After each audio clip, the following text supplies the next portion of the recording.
भोग करने से उस वस्तु की लालसा और बढ़ती है। जैसे आपको अगर मिठाई बहुत पसंद है, आपको महीने में एक बार मिलती है तो भी आप संतुष्ट हो जाओगे, लेकिन आपको उसकी लालसा बढ़ेगी, उसकी इच्छा बढ़ेगी। फिर आप प्रयास ये करोगे कि वो हमें 15 दिन में एक बार मिले, फिर प्रयास करोगे वो हमें हफ्ते में एक बार मिले, फिर प्रयास करोगे वह हमें प्रतिदिन मिले, और यहाँ तक कि फिर प्रयास ये करोगे कि वह वस्तु हमें प्रति क्षण मिले।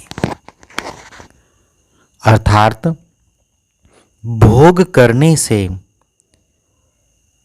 हमारी जो तृष्णा है वो और बढ़ती है। काम, क्रोध, मद, लोभ, मोह, ये सभी के सभी उपयोग करने पर बढ़ते हैं। उसी तरह ईश्वर से भक्ति करने पर वह भी निरंतर बढ़ती है। अब यह आप पर निर्भर है कि आप क्या करते हो, क्योंकि इस संसार में सब कुछ उपलब्ध है।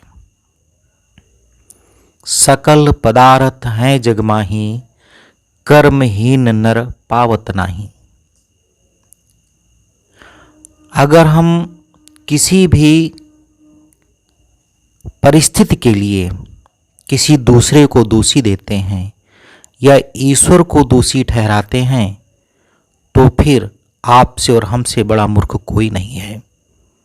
क्योंकि आज जो भी परिस्थिति है वह स्वयं अपने कारणों से है। हमने जिस वस्तु का, जिस चीज का चिंतन मनन किया, भोग किया, वही वस्तु हमें मिल रही है। यदि हम ईश्वर का मनन चिंतन करते तो आज हमें ईश्वर का सानिध्य प्राप्त होता, लेकिन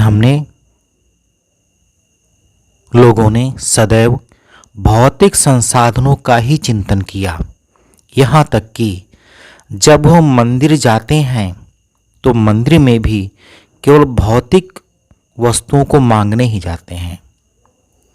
मैंने अभी तक किसी भक्त को ये नहीं देखा कि वह मंदिर जाए और भगवान से कुछ मांगे ना, और मांगेगा भी भौतिक वस्तुएं। मेरे बेटे को ये मिल जाए, मुझे ये मिल जाए, मेरी पत्नी को ये हो जाए।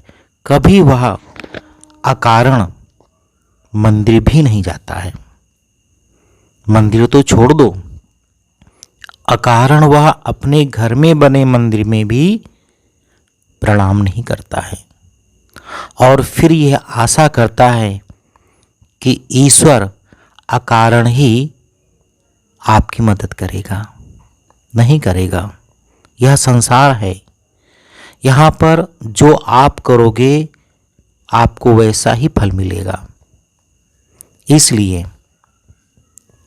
यदि आप काम, क्रोध, मोह, लोभ का चिंतन कर रहे हो तो वही वस्तुएं आपको प्राप्त होंगी और तृप्ति नहीं होगी। सबसे महत्वपूर्ण विषय यह है कि तृप्ति नहीं होगी। और यदि आप ईश्वर की भक्ति में लीन हो जाएं, ईश्वर के गुणगान में लीन हो जाएं, तो उसमें भी तृप्ति नहीं होगी। ध्यान दीजिए, एक तरफ अगर आप वासना में लिप्त हैं तो भी तृप्ति नहीं होगी, लेकिन वहां पर आप फंस जाओगे। और जब आप भक्ति में लीन हो जाओगे वहां पर भी तृप्ति नहीं होगी, तो वहां पर आप